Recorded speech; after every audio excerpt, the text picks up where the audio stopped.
Ontological naturalism takes that a step further and says that the only things which exist are natural things. Unless you're making a case of special pleading, you also have to accept literally every single myth from every single culture that has ever existed. What? I don't even know. What? Tell me about the ancient Egyptian afterlife. I'm not going to say like the supernatural does not exist and will never exist. I don't know that. But what I do know is that thus far, naturalistic explanations have prevailed, which to me strengthens a weak form of ontological naturalism.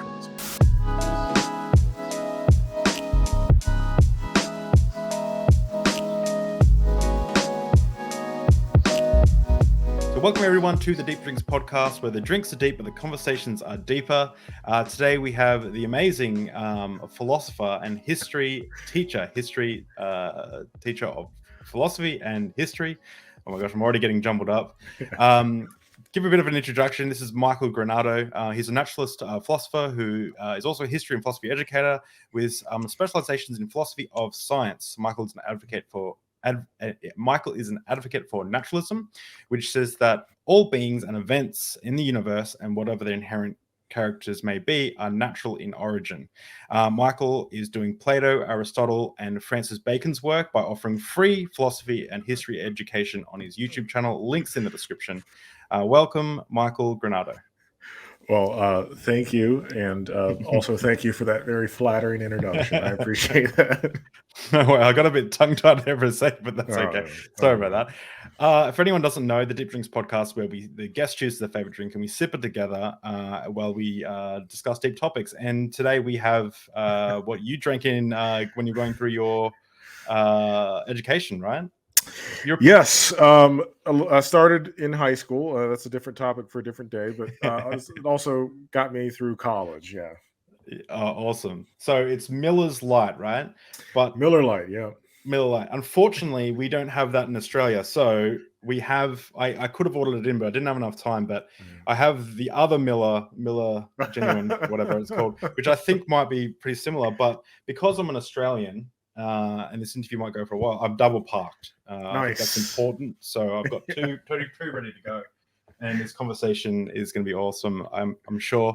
So I don't know too much about the philosophy of science. So we're going to do a bit of learning today. But before we jump into the philosophy of science, and we're also going to talk about the resurrection of Jesus, I wanted to actually ask about yourself. What do you believe? Do you have any religious beliefs?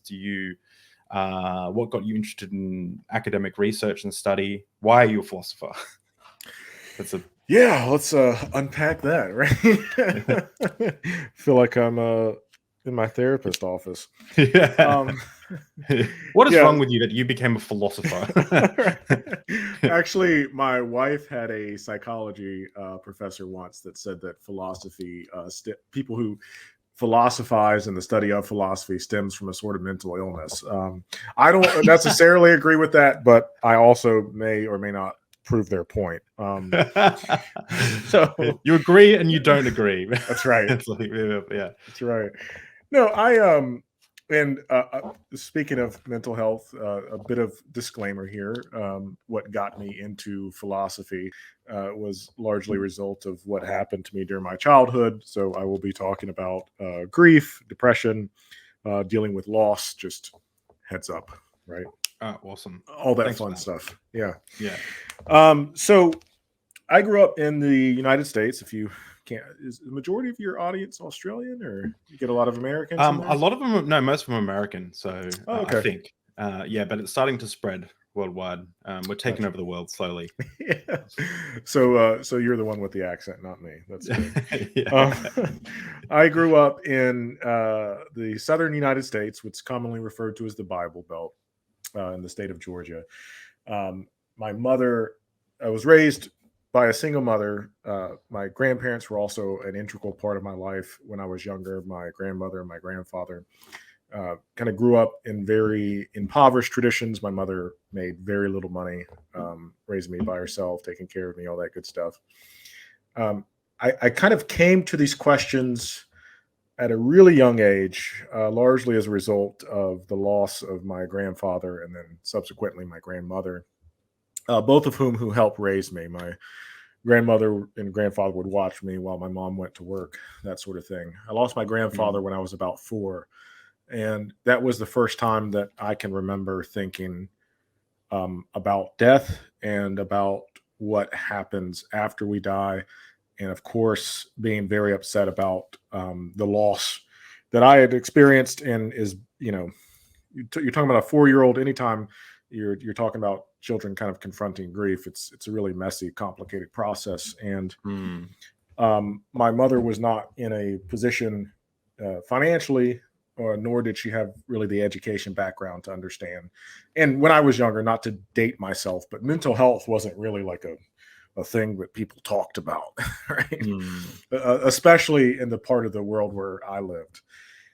So I lost my grandfather and grandmother. Grandfather when I was 4, grandmother when I was 6. My father was kind of in and out of my life.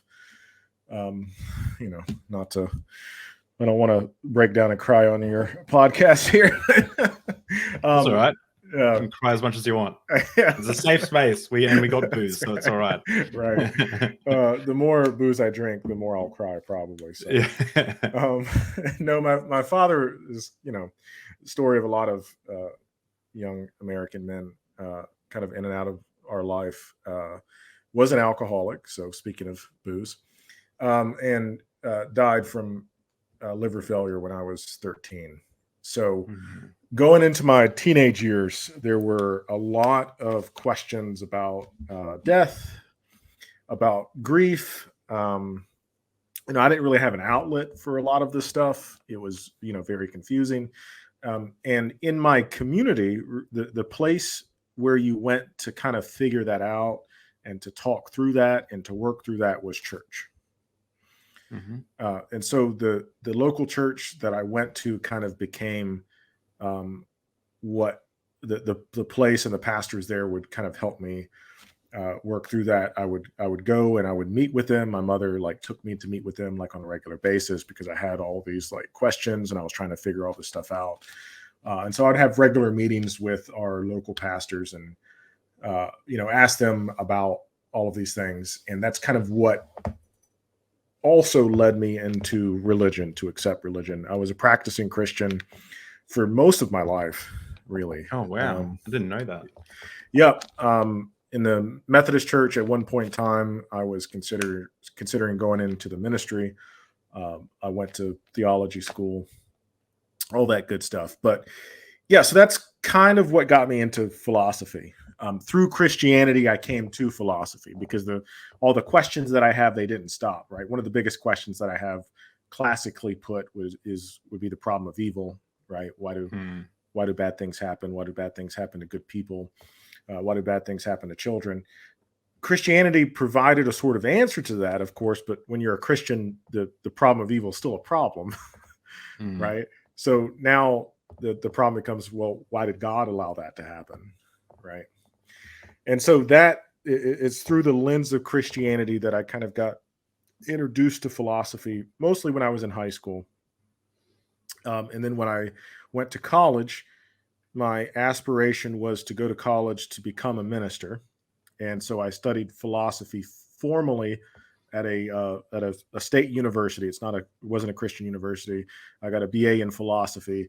I've always been relatively open-minded, at least I would like to think. And so it was in university that I started getting introduced to all of these kind of non-Christian philosophers. The philosophy education that I received was kind of focused on the history of Western philosophy specifically. So we started with Plato, Aristotle, made our way through the Middle Ages, and then got into modern and postmodern philosophy, that sort of thing. After I got my BA is when I went to theology school. And again, I don't want to get too much into American politics, but this part I am willing to talk about because it's human rights based, right? So roughly the time I went into theology school was when the debates and arguments about gay marriage and the acceptance of homosexuality in the church was kind of ramping up. And so it was a really big conversation. and the school that I went to, Emory University, is kind of the bastion of liberal theology in the South. It was like the beacon of hope and arguing that every human being ought to be treated as a human being, as radical as that sounds, right? That's so radical. Like, right. Yeah, so radical. And a lot of the people that I were going there with were people on the LGBT spectrum that were also going into the ministry. So there was a lot of fantastic conversations, but at the same time, institutionally, I was kind of losing my trust and faith in the church as an institution, in part because I saw how some of these people were being treated as second-class citizens, right? Debates about whether or not they should be in positions of church leadership, whether or not they should be allowed to be pastors. And it's like, what? Like, it was mind-boggling. That, and combined with the kind of intellectual aspect of learning about the historical origins of the Bible. To back up a little bit, and I'm talking a whole lot here, so feel free to go ahead. jump in. Well, just quickly, I was going to mention that I started laughing at when you started mentioning that, because the LGBT stuff, because I almost had, because we had a plebiscite in Australia where Australia voted on whether or not same-sex marriage should be recognized as law, and I remember being on the precipice of my faith at the time, and I remember going into the conversations on Facebook with my Christian friends, and I had majority Christian friends, and I said, I put out a little video, and I said, hey, obviously you can make theological claims about this, but if we were to remove those theological claims, are there any downsides to society? And what I got was so many people acting in the worst faith, not wanting to have honest conversations. There was one pastor who was quoting the Gay Manifesto, and we pointed out to him, this is a satirical piece from the 70s, and then he would keep using it as if it wasn't a satirical piece. And I remember something like 23, I went through and counted, 23 people had challenged me because I questioned these things. They challenged me publicly, and then I would start replying to them politely littered with smiley faces, and I'm just putting my perspective out, and they would challenge me. And then when we got to a spot where they would have to either admit that they're wrong or come up with another point, they would either delete all their comments or they would stop replying, and I would message them, I would comment them. 23 separate people. And I remember this really, really hurt me, and I walked away going, is my faith really this dishonest? Like, is Christianity, like, is this just a club of bigots who believe one thing and are unwilling to change their mind? And it really was a turning point for me in my life, because I also now I'm rambling on. At the same time as this was happening, one of my closest friends from ministry college, episode 1 of the Deep Drinks podcast, he mentioned to me, he said, what happens if my parents die? Do I just kill myself? And I said, no. He's like, what do I have to live for? And I was like, what do you mean? And that really got me to like, okay, I need to look into this from a biblical perspective, because this man's life on the line. I have other friends whose life's on the line, and they're members of the LGBT community, and they're literally like, this is a life or death thing. And people were just treating it like memes and saying, why do they have to have Mardi Gras? It's disgusting. And I'm like, whoa, like this is unironically evil. Like, I don't believe in evil, but So anyway, so that was, for me, that was a really big turning point as well in my faith, because I couldn't wrap my head around the Christian community being the ones that were being so harmful to society and so dishonest, and that really hurt me. Anyway, keep going. Keep going. No, it's definitely relatable. For me, it wasn't so much like a challenge to my faith, like my own personal faith and spirituality. It was more so like, up until that point, I had my natural assumption was, because of how I grew up, the only reason why we had Thanksgiving some years, the only reason why I had Christmas some years, was because of the help that the church gave us. And so that was more so like, kind of like a don't meet your hero type thing. Like, it was a tremendous, like, I got to see the ugly side of the church, like the really ugly side of the church.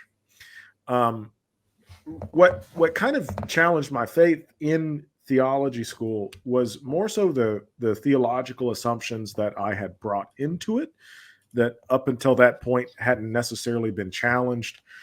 The two big ones were biblical. This idea of biblical inerrancy was a huge one. In Southern Christianity, specifically in the kind of evangelical flavor of Christianity, there's this idea that the Bible has a kind of a special, in philosophy, I would call this a special ontological status, that it's a holy book. Yes, it was written by humans, but those humans were inspired. And in some of the church circles that I ran into, the Bible was treated as infallible, right? That it couldn't be wrong. Yeah.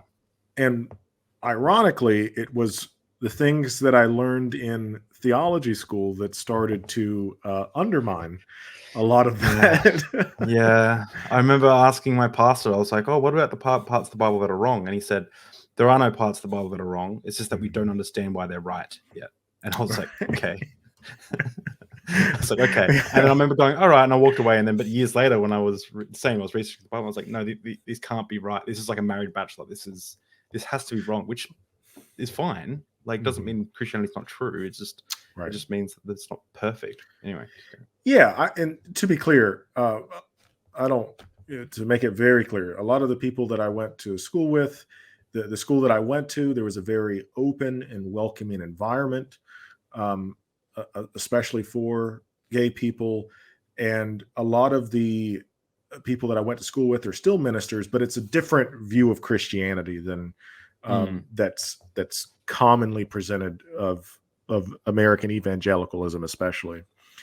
And so I started learning about the history of the Bible, how the Bible was put together, the historical roots of the Bible, cultural influences from other civilizations, like the Epic of Gilgamesh, the Enuma Elish, stuff like that.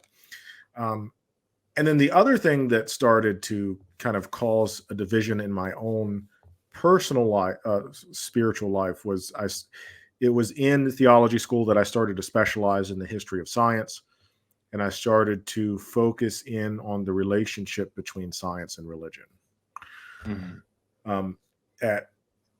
In my theology school, that was mostly focused on modern science, specifically the reception of Isaac Newton's Principia Mathematica, and the ways in which Newton's thought and understanding about the cosmos influenced how we think about God, and also about how we interpret the biblical text itself.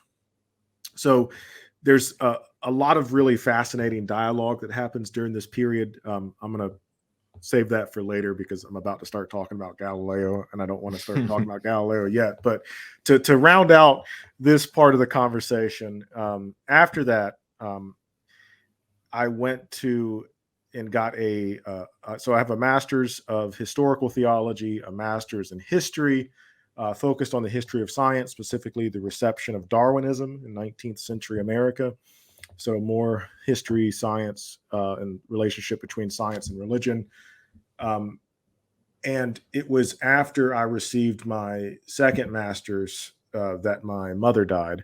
And that was kind of spiritually, that's kind of what broke me a little bit. Not a little bit, a lot of it. Yeah, a lot of it. But educational wise, I'm now working on my PhD in philosophy, went back to philosophy, where I'm kind of focused on what a branch of the philosophy of science.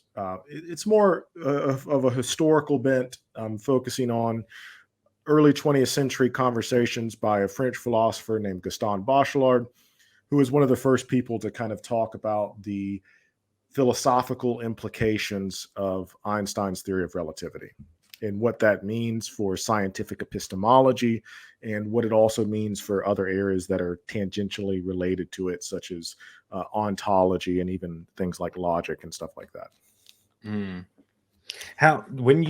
Did you have like a moment or like a week period or something where you realized that you no longer believed in God, or was it just something that just came about? Like, did you have like an aha moment, or was it something that, like a straw that broke the camel's back? It was, I can't say that there's one particular moment. It happened over the course of a few years. My mother was diagnosed with terminal cancer, and I remember a lot of the people in our community coming to visit her and them kind of throwing out some religious platitudes to me, like, this is all part of God's plan, which, by the way, religious person, not religious person, don't. It's so insulting. Don't ever say that. Yeah. It's so insulting. Or another one is like, love the sin, hate the sinner. Right, I feel like repeating back to them, like, love the believer, hate the God. Because that's insult. It would be so insulting to them, but it's almost equivalent. Yeah.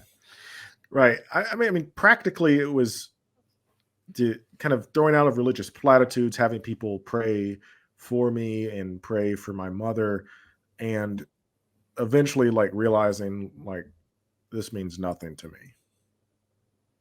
Like it's not, practically it's not doing anything for me. Like I could kind of rationalize like, okay, well, the church might reject, like, have all these debates about homosexuality, but the church as a political institution can be wrong, and I can still believe in all this stuff, right? So that I could kind of compartmentalize that in a way. I think it would have been a different story if I identified as a homosexual and they were telling me that as a person there's something not right with me inherently. I think I'm not to diminish that experience, because that would be would be horrible. Right. But I could rationalize that. But with what happened with my mother, it just kind of, it was a slow realization that intellectually, spiritually, that I just didn't believe it anymore. Right. And then it wasn't doing anything for me personally, and that I had really no desire to keep trying to like uphold these ideas and beliefs.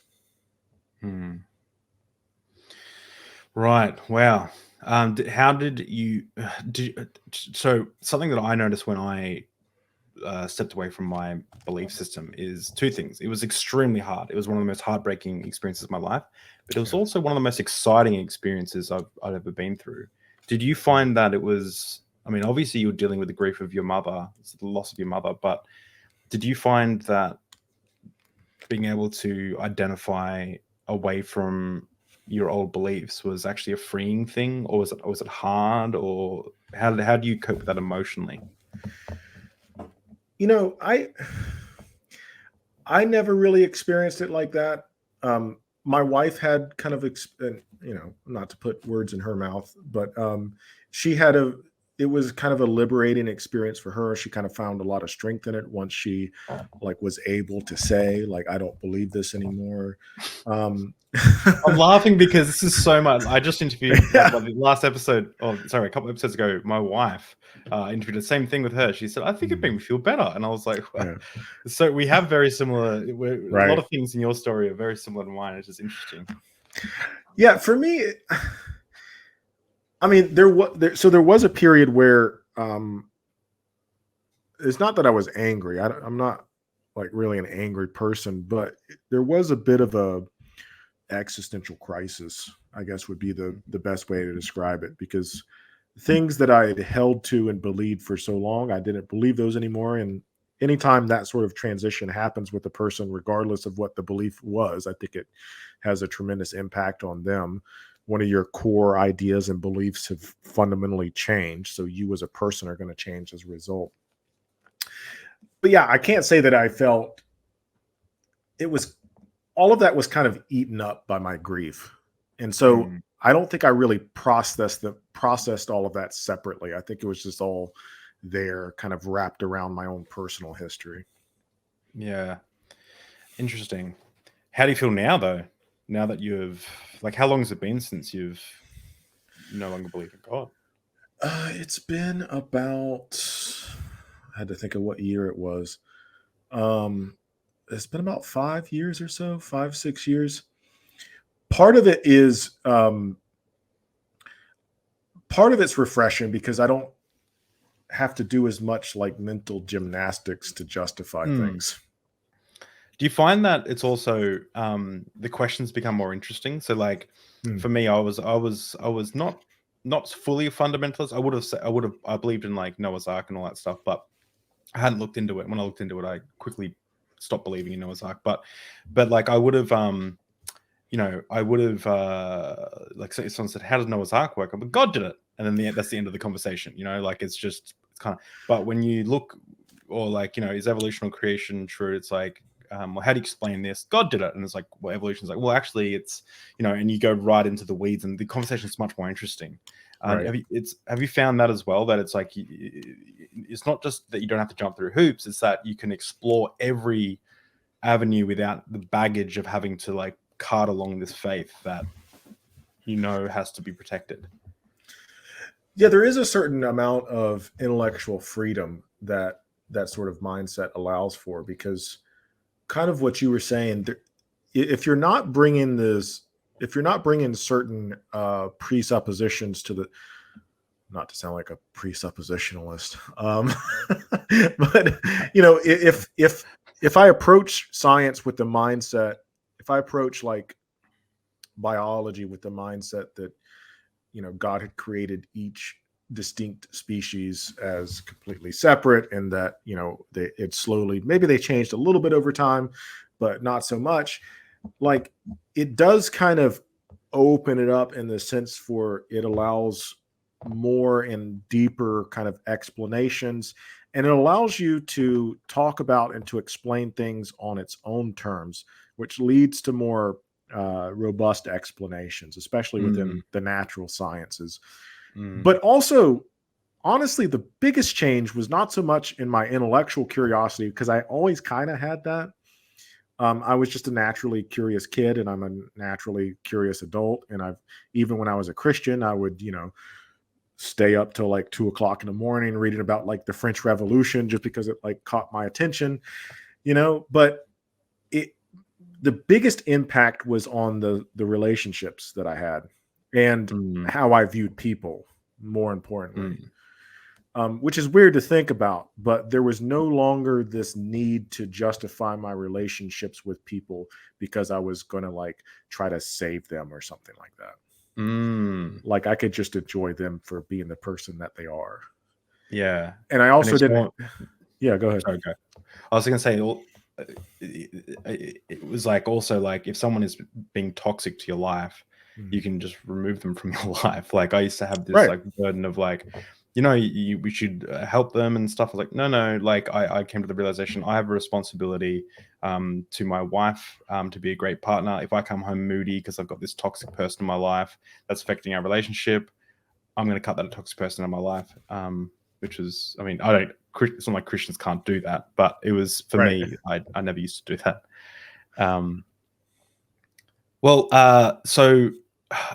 So that's a very interesting story. I didn't know any of that, and I'm glad I didn't look too much into your story, because I wanted to be like pleasantly surprised.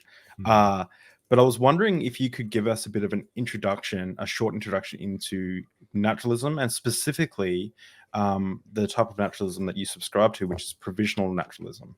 And how does it, like, especially on like how it conflicts with theistic beliefs? Like, does it conflict with theistic beliefs? Does it not? Yeah. Right. Just give us all the information in your brain in like 5 minutes. Give us your degree in 5 minutes. Elevator pitch your degree. Yeah. I don't know if I could do it in 5 minutes, but I can explain some basic stuff. Right? Yeah. So in the philosophy of science, the discussion about naturalism, this is applied to the scientific method. Like, you've probably been hearing about the scientific method since you were in like 5th grade, or this is American grading system, elementary school, we call it. I'm not sure. But everyone knows like, the scientific method. But approaching science from a historical perspective, you can see how the scientific method kind of came about and how it developed. And so approaching it from historical perspective, by the way, okay. So you have the history of science and you have the philosophy of science, and the two are, in my opinion, kind of inseparable. So I'm going to be kind of intermixing the two of those. They pretty much like had a baby, and then that's what science was, right? Right. Yeah. Kind of like, yeah. Right. Maybe I'm getting that confused. No, like no. Natural philosophy turned into science, didn't it? Yes. Okay, cool. So philosophy is the mother of all disciplines, and I'm not saying that because I study philosophy. Like every discipline came from philosophy. Yeah. Right. And natural philosophy was the branch of philosophy that turned into what we call science today. That happened in about the 19th century. If you were like to go back in time and talk to Isaac Newton and say, what are you studying? Newton would tell you, I'm studying natural philosophy. Like that was anyway. So in the philosophy of science, there's several distinctions with respect to naturalism. The two big distinctions, you have methodological naturalism and ontological naturalism. And I can already see like people like stop listening when I start throwing out definitions. Well, I know in methodological naturalism, I know that. Okay, maybe explain the two briefly, like the difference between the two. Yeah. No worries. You've actually already explained methodological naturalism, I think. Methodological naturalism is an attempt to explain nature in its own terms. So when you look at a natural phenomenon like an apple falling from the tree and you say, what caused that? Right? The cause that made the apple fall is a regular occurring thing that happens in nature. And you appeal to that regular occurring thing. Maybe you attach a mathematical structure to that regular occurring thing that helps you to explain it. But that's methodological naturalism. Phenomena in nature are explained through appeals to observable empirical data and explanations. That's all that it means. Okay. As opposed to supernatural, right? So ontological naturalism, is that supernatural? Okay, yeah. Okay. This is why the terms are confusing. So methodological naturalism is an attempt to explain stuff in the natural world by appealing to natural forces. Okay. Natural causes.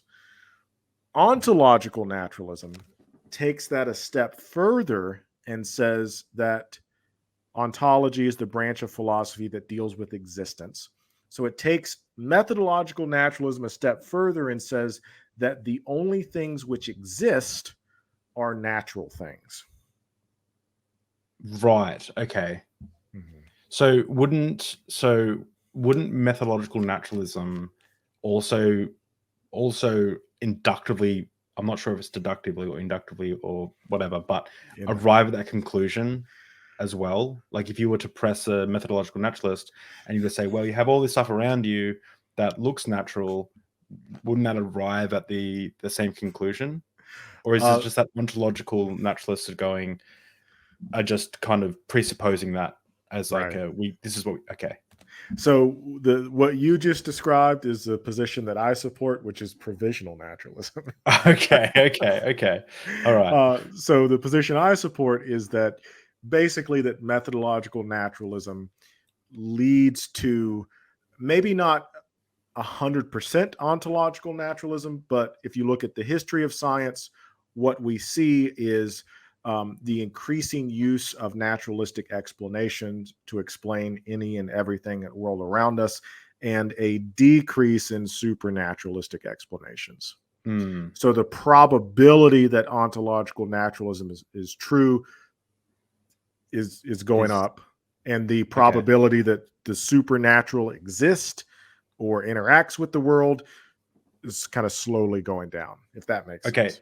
So, all right. So this is something I use all the time. I thought experiment I use all the time. If me and you were two Greeks sitting down at a table and we could see lightning on the mountain, thunder on the mountain, one of us might say, "Oh, that's Zeus making the lightning," and one of us might say, "No, that's actually this other pagan god that I worship or something doing this," and someone else might say something else.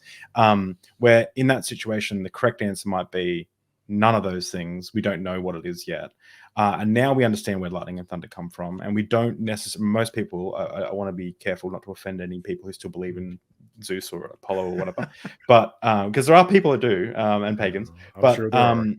But let's say, with things, we come up with a naturalistic explanation for things. And so when someone says something like, what is dark matter, or something that we don't have an answer for yet, or what is, quantum physics, like some really bizarre questions in that, I stand on the position where I go, I don't know. We don't have an explanation yet. I'm the Greek sitting there pointing at the mountain saying, we can't say it's Zeus. And is that what you're saying when you say ontological claims are getting stronger, in that every time we come up with an explanation, it seems not to be it's never been a supernatural explanation? Is that what? That's more naturalistic. That's a huge part of it. The other part of it is that supernatural explanations have been tried in the past, and every time that they've been tried, they've consistently failed. Yeah. So what do you mean by that? Could you go into what do you mean by they've been tried? You're talking about like James Randi and his like $1 million experiment, or what are you talking about there? That's interesting. Yeah. So a lot to unpack here, and let me back up a little bit, because I've thrown a lot of jargon out, and I want to make it clear that how I approach this is not how every philosopher of science will approach this. I belong to a school of thought that believes that philosophy of science ought to be grounded in the history of science. So not everybody's going to agree with me there.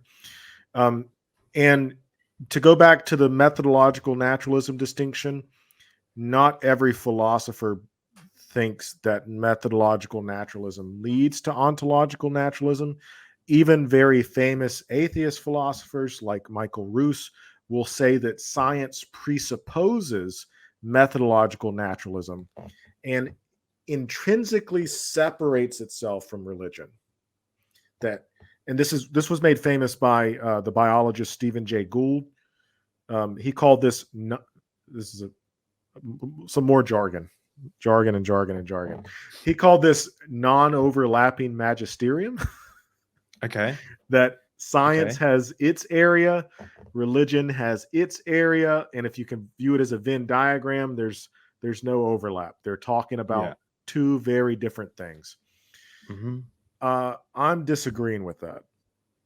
Right. So I just want to say that, there are some very prominent philosophers of science, and both Gould and Ruse are atheists. So it's not like there's anyway. So what I'm saying is that over the course of the history of science, science gets its start during the Copernican Revolution, 17th century, that over the course of the history of science, the explanations that have proven themselves to be the most successful, the most productive, the most empirically verifiable, however you want to phrase that, the explanations that have the most supporting evidence have been natural explanations. But since I'm a provisional naturalist, I don't rule out the supernatural from the gate. Okay.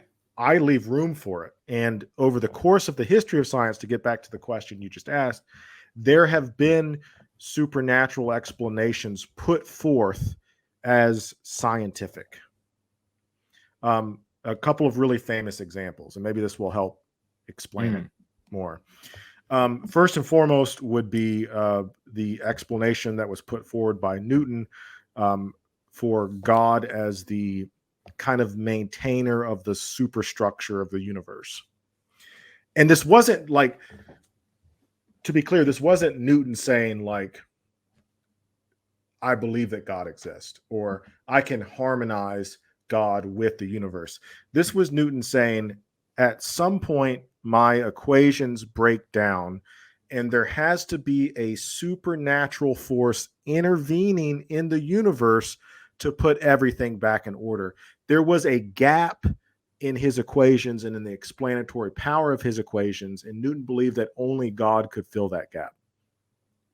Now, this is a classic God of the gaps argument, by the way. Right? It literally is the God of the gap. Yeah. Right. It literally is. Newton was the first one to start God of the Gaps, but wow, there was I can't say old fallacious Newton. Sorry, is the first scientist, the Yeah, first yeah. modern scientist. To Oh, use this. I was just joking. I'm not picking on Newton. Jeez. Yeah. You should pick on him. By the way, Okay. one of the interesting things about the history of science is you learn how weird these people were. Newton was really strange, a very strange Really? guy. Yeah, yeah. Okay. Not to sidetrack myself, because I can talk about the trivial things a lot. He wrote a treatise when he was in college about how college students should not drink, because he was up in his laboratory every night, like busting out equations, and there were people like downstairs having fun, and he was basically like, you shouldn't be drinking type thing. He said that his greatest accomplishment in life was dying a virgin. No, really? Yeah. Oh, old fallacious virgin boy Newton. And he spent most of it. So he developed his theory of gravity by the time he was like 25. Like, it's ridiculous. And he spent the rest of his life studying alchemical text and figuring out like what Moses could tell him about the universe in the Hebrew Bible. Right. Wild stuff. Anyway. Yeah. Okay.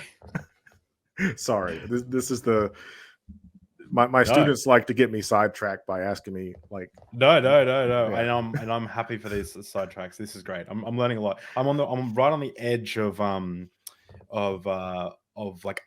following. So like this is where I'm being stretched. You know, like, Sorry. I'm liking this. This is good. This is good. This is the same when I had a conversation with Arjuna, with his except I was a little bit further along the not understanding. Like, I have to rewatch that a few times, and it's still I don't understand what he's talking about, but I can get pieces out of it.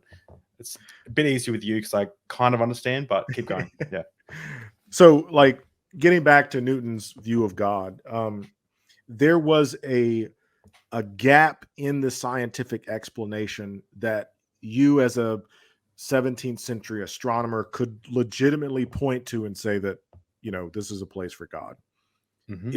In other words, it wasn't like a fallacious argument. Like, there was legitimately a gap there. Specifically, Newton had a really hard time with the orbit of Mercury. It was,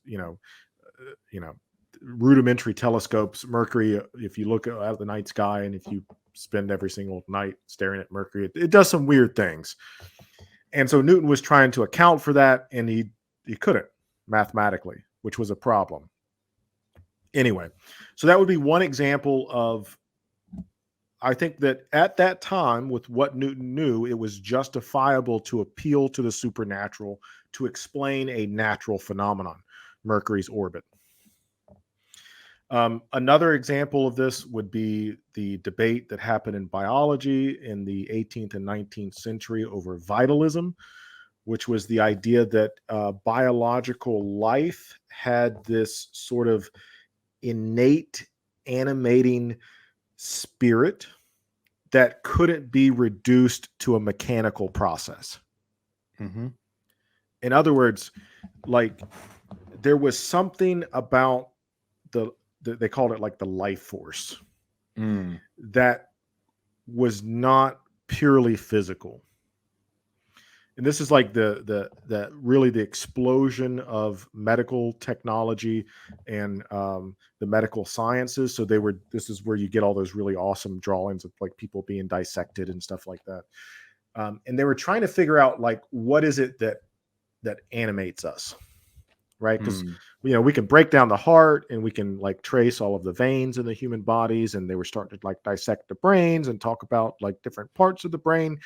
But they still weren't quite sure, like, basically, like, what makes us conscious and what gets us like up and moving, and why is it when I think to move my right arm moves. That was a big issue.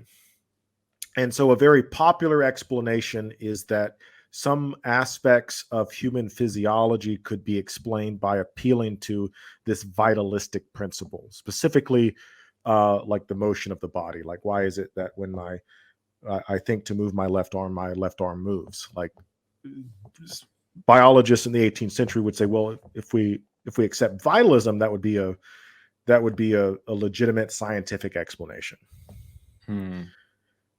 And then finally, you mentioned James Randi. There was very popular explanations in the 19th century regarding psychology that appealed to supernatural causes. Like they were having legitimate debates about whether or not things like telekinesis were possible, and they were taking claims about telekinesis like super seriously. There's a really good book about this, and I can't ever remember the name of the title. It's called Ghost Hunters, and it's about William James, who was a 19th century philosopher. Not the TV show, right? No. Though not far off. Okay. It is just involving like legitimate philosophers and scientists testing paranormal claims and treating the paranormal as a topic of scientific investigation. Now, in the case of all three of those examples that I just gave, what eventually happens is naturalistic explanations come in to replace them. Yeah. So the issues surrounding Newton's mathematics were eventually solved by 18th and 19th century astronomers.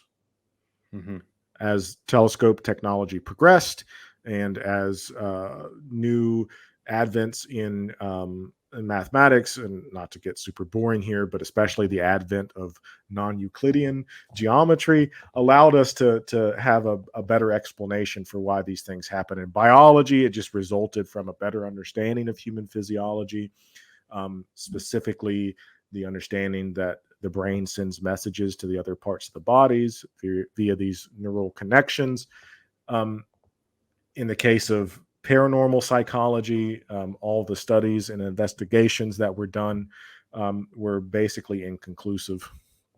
Still are. There's still people like I interviewed Dr. Christopher French recently, who still investigates paranormal claims that people are making. He's done it for like the past 20 years, and they're still inconclusive, right? So provisional naturalism says that take all of that in consideration, take all of the history of science into consideration, and what we see is that more and more frequently naturalistic explanations are applied to the world. Supernatural explanations have proven time and time again to fall short, or be, in most of the cases, be replaced by natural explanations. So if we're approaching this inductively, and I present the two pictures to you, a naturalistic view of the universe and the supernaturalistic view of the universe, from my perspective, I'm not going to rule out the super. I'm not going to say like the supernatural does not exist and will never exist. I don't know that. But what I do know is that thus far, naturalistic explanations have prevailed, which to me strengthens a weak form of ontological naturalism. Okay, that makes sense. There's a thought that I remember hearing from someone who debated Kent Hovind about creationism and evolution, and that is like creationists will claim that they can explain things, you know, with looking at the same evidence, as arrive at different conclusions. So, for example, they'll find fossils and say, "Oh, see, evidence of Noah's flood. This is why we see a fossil on top of this mountain, right? Because the whole world was covered." But what I really loved, I think it was King Crocoduck who did it. He said, the power of science is that we can make novel, testable predictions. So a dog producing a dog kind is not a novel, testable prediction. It's testable and it's a prediction, but it's not novel. So Kent Hovind, Mr. Kent Hovind is wrong there. But for example, Tiktaalik in the evolution, you know, they were like, okay, we know that this part of the strata is exposed in this location. We know that we should see an animal fossil between this animal, and they went looking for it, and they eventually found it, like bang right where it's supposed to be. That is such a novel, testable prediction. Like for that to be wrong would be very, very, you know, for evolution to be wrong then. And there's so many other things, and that's what that's what I love about the scientific method, is that's what it does. It creates these novel testable predictions.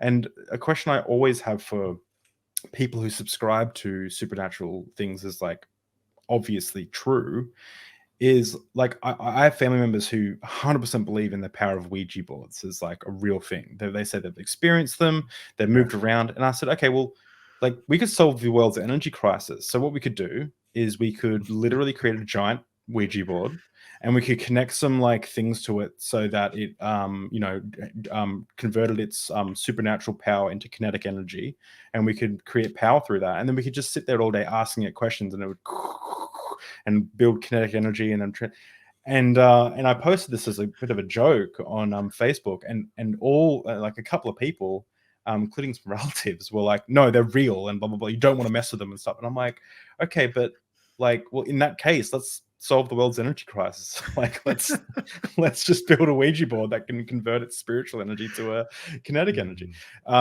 So yeah, I mean, it's well, yeah, it's sorry, I'm just ranting now. No, I always get to this part of the conversation, and the beers or the drinks usually kick in, and I end up even though I've only had one. But I do want to ask though, what do you think naturalism's best critiques? So if you were to try and like argue on, like, play the devil's advocate, and you're arguing against yourself, what would you say was the, like, so for me, I'd say Christianity's, the problem of evil is a good pushback on Christianity. What would you say is a good pushback against naturalism? Like something that you would say that yeah, it's a really good question. And this kind of gets back to what you just brought up with respect to the person that you quoted, that science makes novel and testable predictions. One of the things about naturalistic claims is that so in 20th century philosophy of science, one of the big debates was, and I'll answer your question, I'm just going to do a politician's answer to do a roundabout. No, you need to go for it. One of the big debates in the 20th century philosophy of science was around this problem called demarcation, which is, how do you separate science from pseudoscience? What makes the philosopher that started all this was a philosopher named Karl Popper. And Karl Popper he compared and contrasted Einstein's theory of relativity with astrology and with Freud's psychoanalysis. And he says, like, well, what makes relativity different? And the conclusion that he came to was that relativity is falsifiable, right?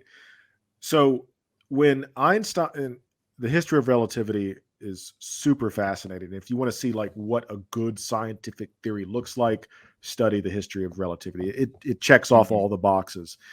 Because when Einstein published his first paper on the electrodynamics of moving bodies in 1906, it's mathematical equations and thought experiments. He gives his famous like moving trains analogy. Suppose you have three observers.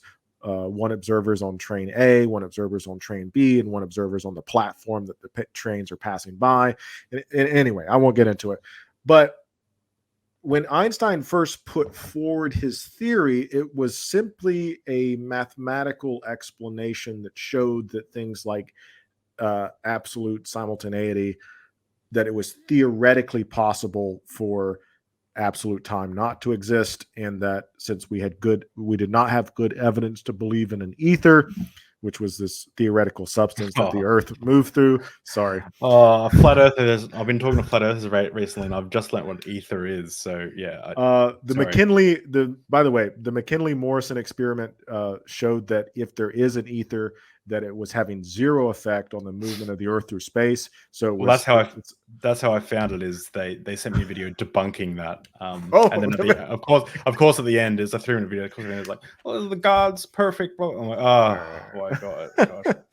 Yeah, anyway. So Einstein presents this idea, and it's, like I said, it's a mathematical solution to some of the problems that he saw in physics at the time. It was not empirically verified, though, until about 20 years later. Specifically, you have Arthur Eddington, a British scientist who takes this excursion to observe a solar eclipse, because one of Einstein's theory made several predictions, novel predictions about how the universe was structured. One of those predictions was that we have to start viewing space not as this like flat plane that extends throughout the entire universe, but that parts of space are curved. And that because parts of space are curved, light could be curved when moving through those parts of space, specifically areas of space that have a really strong like gravitational pull. And Eddington experimentally verified that during a solar eclipse in 1920 something. Mm-hmm. It was possible that when Eddington took those photographs that he would not see light, that he would just see light going straight, that the light coming off the sun would not be curved, but he did, right? And so one of the things that I think naturalism's falsifiable as well. And so one of the critiques against it would be that it's theoretically possible to imagine a aspect of our world whose best explanation is supernatural. In today's scientific climate, I think kind of the last bastion of this would be human consciousness. Yeah. There we go. That's a big one. Yeah. So if they were able to definitively show that consciousness cannot be reduced to pure biological processes, I would have to rethink my position. That's an excellent answer. That's a really thought out. That's a great answer. I really appreciate that answer. That's awesome. Because I think that's consciousness is like a huge problem at the moment. I've been dealing with non-dualists at the moment. I'm not dealing with them, but a relative of mine, having conversations about the Rupert Spira's ideas. Not his ideas, but a type of Eastern philosophy that essentially that there is no matter, that we're all just consciousness, and that whenever you point to something, well, this is matter, they go, well, that's just you're experiencing that within consciousness. And so I've been thinking a lot about consciousness lately, and it's a really hard thing to kind of wrap your head around. Well, I did want to. We got a bunch of questions, but I did want to first touch on the resurrection of Jesus, because to me that is something that I find the most interesting in our back and forth in our email, because I've heard so many times that the historical method for Jesus and his life and his resurrection is ironclad, and for me, and for me, I've gone like all I can do, I point to Hume or whatever, and I know there's some problems with that.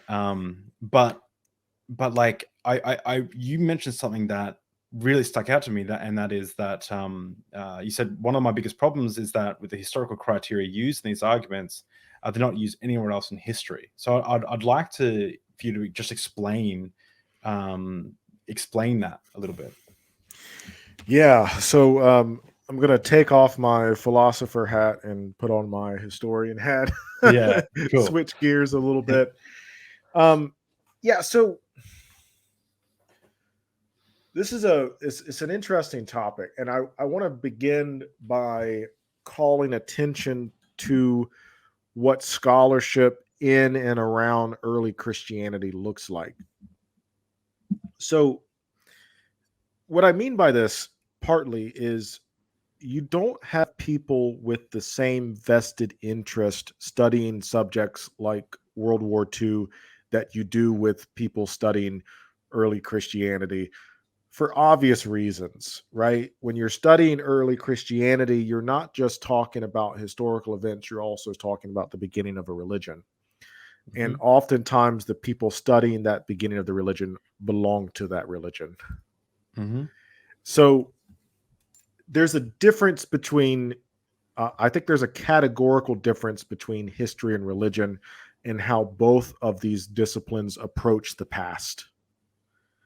And that's kind of where my big objection lies. I'm not really, like, a lot of times I hear when I listen to especially like atheists versus theists debate the resurrection, most of the time what I hear is the atheist trying to engage with the theist about details about the gospel account. And for the most part, I think that's a fruitless endeavor, right? Our primary sources about the life, death, and resurrection of Jesus are the gospel accounts, right? And the gospel accounts present a very particular picture of that. My critique lies, to me, if you want to accept the resurrection of Jesus as a matter of faith, that's cool. I don't have a horse in that race anymore. You do you, right? But to say that the resurrection of Jesus is a historical event, or that it can be described or supported by historical evidence, I think is a misclassification of terms. It could be supported by religious evidence, for sure. It could be supported by like eyewitness testimony. I don't have any problem with that, right? I think so. But yeah, isn't everything is like, okay? So like a big thing is like, obviously. First of all, I don't subscribe to the resurrection of Jesus. I'm just pushing hard against this because I want to get some good answers, because I find it interesting. But so there's obviously the eyewitness testimony that we have. There's the empty tomb reports, and there's 11 times eyewitnesses testified to seeing a resurrected Jesus in the Gospels. right. So as far as like history goes, what else do we have? I mean, we know the Gospels were written 30 to 60 years after the event, 65 years after the event. But in regards to the historical method at the time, doesn't Jesus fit some of the best, like, I mean, using it in today's standards, sure, it's crap. But in regards to the time, like, it's as good as anything else we have at that time, isn't it? Like, it's like there's not much else that we can. Right. Speaking to that point a little bit, and this is something that's easily forgotten by people having these conversations. A history professor of mine used to like to say that people of the ancient world inhabited a different universe than we do, because all the basic assumptions that we have about the world and how the world operates are not shared.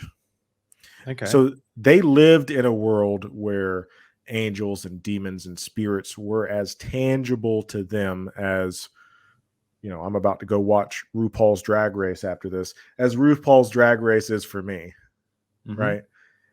It was a daily aspect of their life. Their life revolved around, typically speaking, and centered around religious practices that were fundamental to them as people. That's not for us.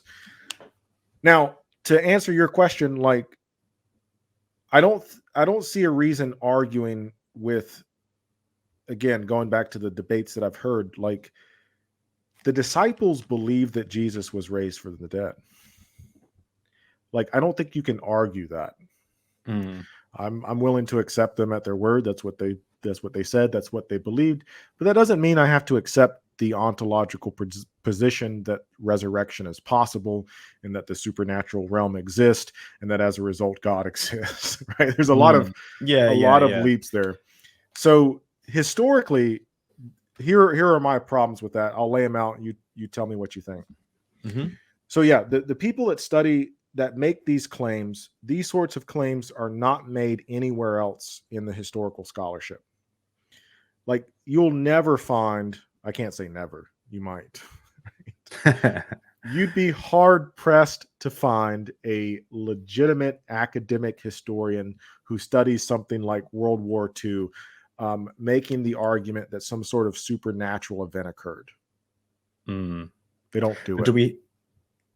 Yeah, I'll let you finish, but we don't have any, because we don't have any stories of supernatural events happening, right? God died in Auschwitz is the old saying. Really? There's tons. Yeah.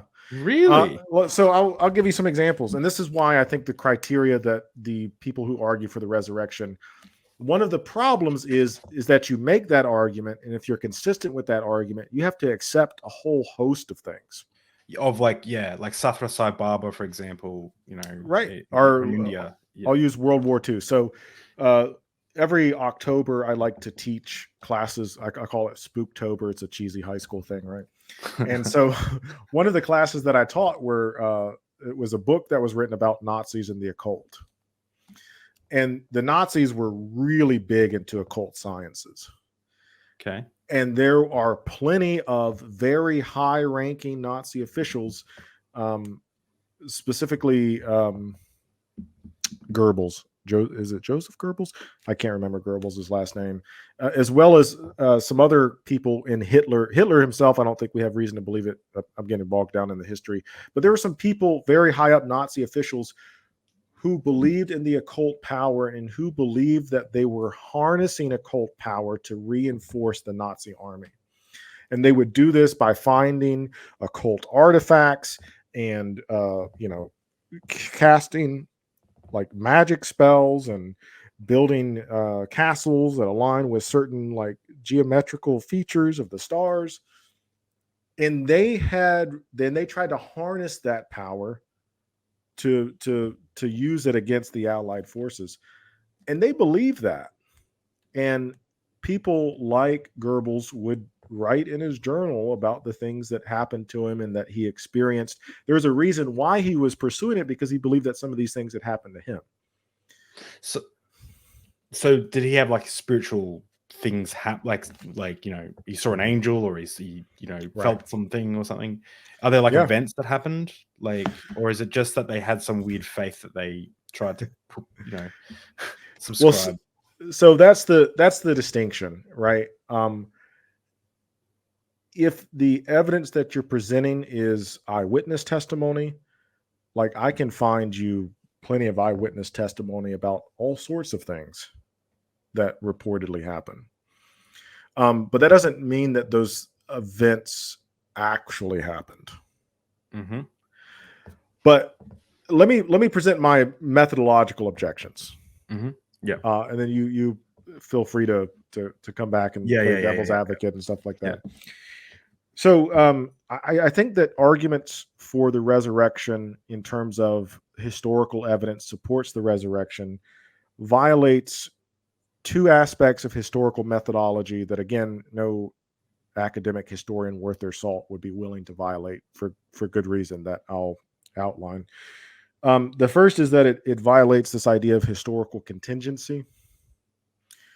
History operates on the assumptions that events that have happened in human history could not have happened. Historical facts are changeable or could be changeable from a philosophical perspective, right? Nothing in history was supposed to happen. We can describe those events through historical causes, but a historian's not going to say like the Allies were meant to win World War II or were supposed to win World War II. We can easily imagine scenarios in which the United States maybe didn't join and Great Britain was taken over by Nazi Germany, so on and so forth. And I'm going to tell you why historians don't make these sorts of arguments here in a second. And the other one is that no matter how much historical evidence you have, you can't move from historical evidence to ontology, to existence.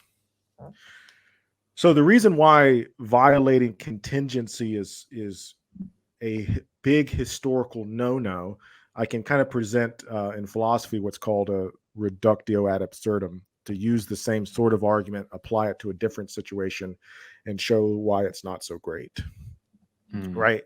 So Christian apologists who are arguing for the resurrection had to at some point in history happen. Because if the resurrection did not happen, humanity would not be redeemed, and the whole story about Adam and Eve in the garden, all that would kind of fall apart. Like the biblical prophecy said that Jesus was coming. Jesus came, fulfilled that prophecy. It could not have been otherwise. If you ask anyone, any Jews, they would right. Yeah, a Christian reading of the Hebrew Bible. Yeah. arguments like that were made, and this is where the reductio comes in. Arguments like that were made in the 19th and 20th century, usually to really horrible moral effects.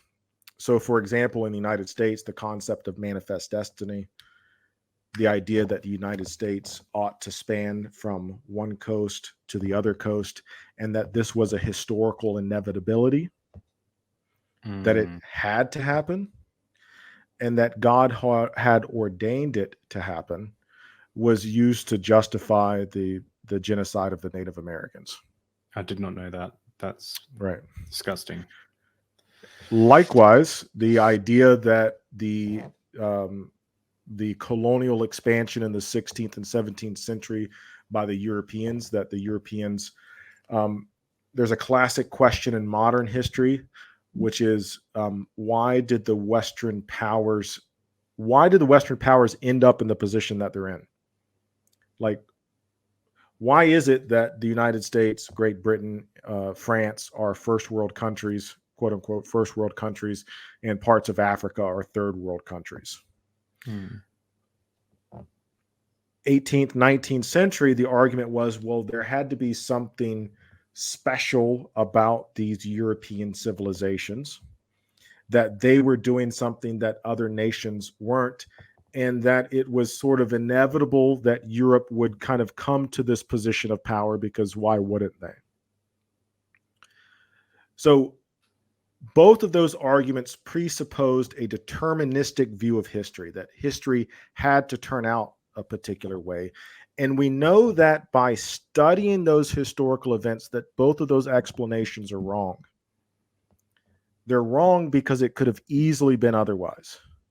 Right? When we look at explanations for why Europe came to dominate the globe in the 19th and 20th century, it has nothing to do with some sort of preset plan or some sort of preset agenda or some sort of special status that the Europeans have. It has everything to do with these sort of random occurrences in the economy and the political structure of Europe in the 16th century.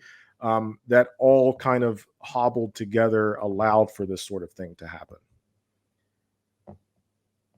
But all of that presupposes historical contingency. And if you take away historical contingency, what I'm saying is that you open yourself up to all of these other arguments that people could put forward that we know are faulty. If that makes sense. I think I'm following. So, okay. So, just to duck back a little bit to World War II, are there any like historical events that took place that were written about from eyewitnesses, or is it more just faith beliefs? Like, is there any, like, was anyone resurrected from the dead? Was anyone walking on water? Was there, I mean, Nazis walking across the marshes of something? I don't know. Right. I can't think of any off the top of my head, although I'm sure I could probably find some if you gave me a day or two to look for them. That's okay. Better examples would be from the ancient world. Yeah, I do know that there are other, because the big thing obviously is if you accept the claims that Jesus resurrected from the dead based on the evidence, not based on faith. Like, let's remove faith. Then unfortunately you'd have to do the same for so many things. Yes. Right? Like, are there any people even in the Middle East that have like similar like miracles given to them? Like, do you know any of any? I know that, for example, Muhammad, it said that he's of Islam. He said he split the moon. That he spoke to the angel Gabriel, and these are all not eyewitness testimonies, but they're all written down as historical. Right. Are there any other faiths of the time, of Jesus' time, anywhere around the world that had eyewitness testimonies making claims of divine intervention or supernatural things, that if we were to accept Jesus on historical merits, would have to accept these other claims as well. Right. And so this gets into the second big methodological objection that I raised, is that no historian would move from, again, no academic historian. You keep slipping back into philosophy mode. Yeah. Yeah. Your philosophy brain kicks in. You're like, you can't say never. You know, You'd be hard pressed to find a historian that would accept that historical evidence and historical documentation somehow leads to ontology. And the reason why, to make another reductio that you mentioned, is because if we accept that standard for Christianity, unless we're making a case of special pleading or special bargaining, right, you have to accept that standard for everything else. So an example that predates Jesus would be the Epic of Gilgamesh, which was a huge influence on the Hebrew Bible. We have solid, concrete archaeological evidence to support that Gilgamesh was a real person. Okay. All the evidence that we have about like what Gilgamesh did with his life comes from the Epic of Gilgamesh. Does that mean that Gilgamesh like went and met the immortal Uptapishtim, that he fought like the snake scorpion man, that he, had marital relations with a goddess? You ask any Assyriologist, anybody studying the ancient world, like, do you believe Gilgamesh really did those things?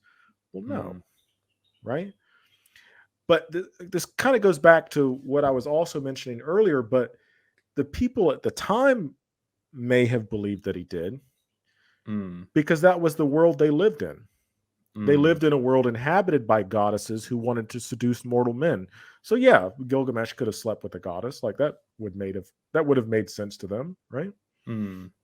I could use the example. Yeah, go ahead. I was going to say, is it also missing the point too? Because like if I was a Christian, I would make the argument that like the story of Job, the story of like Noah, the story of like a Jordan Peterson version of Christianity, where it's like you remove much of the supernatural. But what's the other one? The big fish getting, someone getting swallowed by a big fish. Jonah, yeah. I would say that those are more written in a mythological, legendary style, where I would say that the Gospels aren't written in that style as much. They're very much written as like, these are the accounts, this is what really happened. And my personal takeaway from that is essentially that they were just mistaken. They're telling the truth, but they believe these things were historical, but they're mistaken. So couldn't someone push back up against what you're saying and saying like the Epic of Gilgamesh, that he may have been a real person, he may have been historical to some extent. However, these other parts, like some parts of Abraham's story or Moses' story, are obviously legendary, are obviously mythological. Yeah, I mean, there's other examples.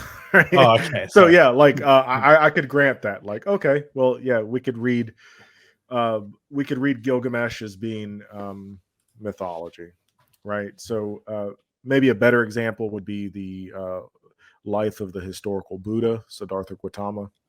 Yeah. Right.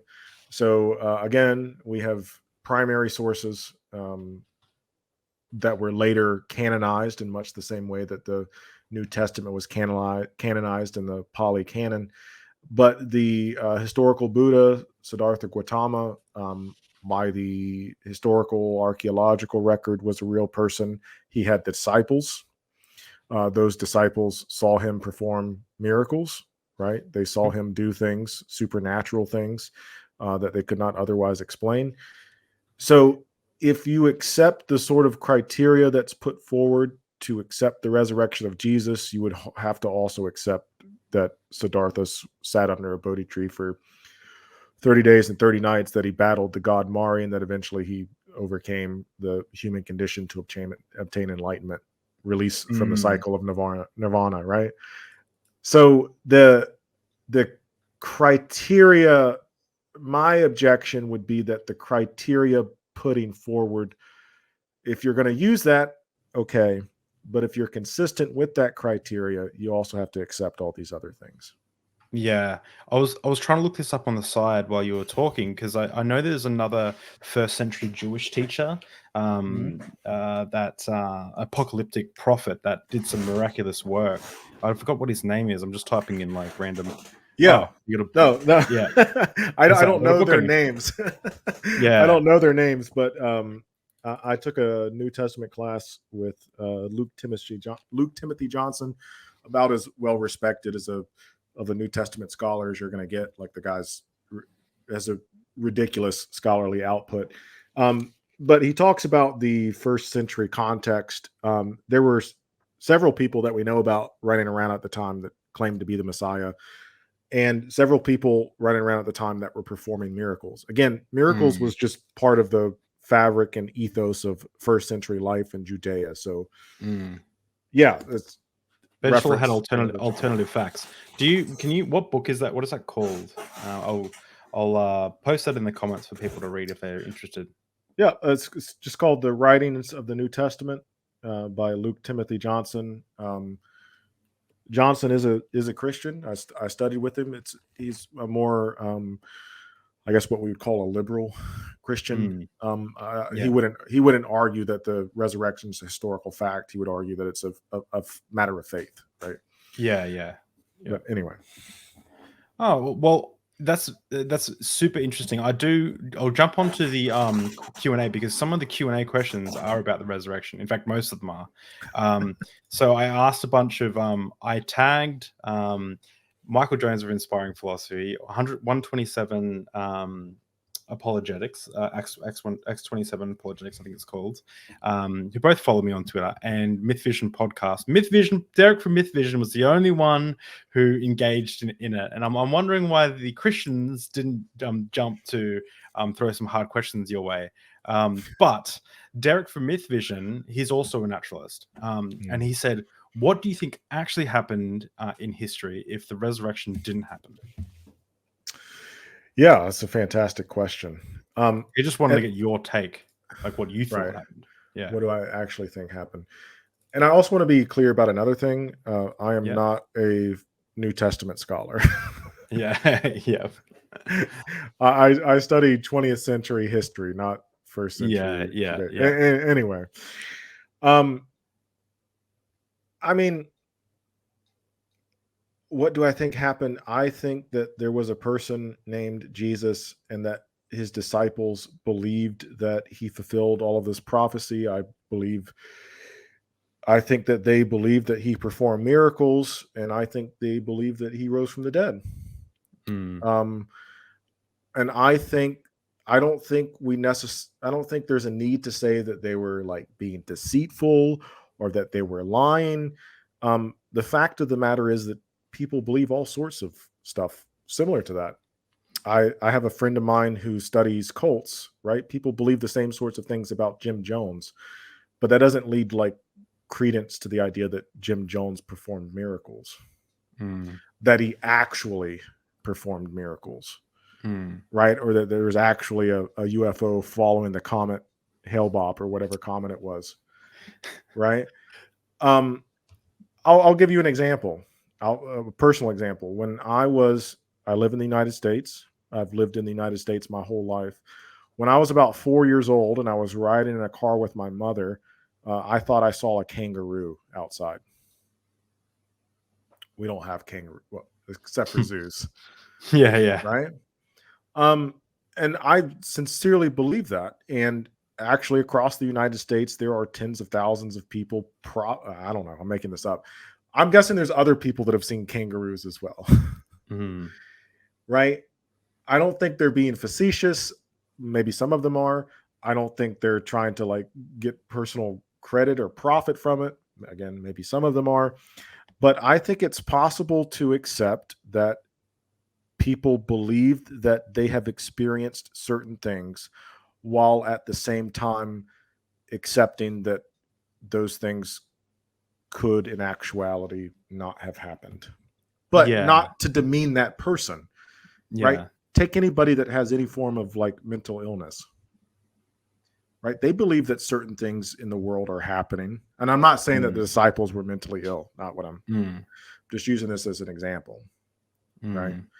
But yeah, I believe that they were honest and that they were sincere, but that doesn't mean that I have to accept what they said is true about the Yeah. natural world.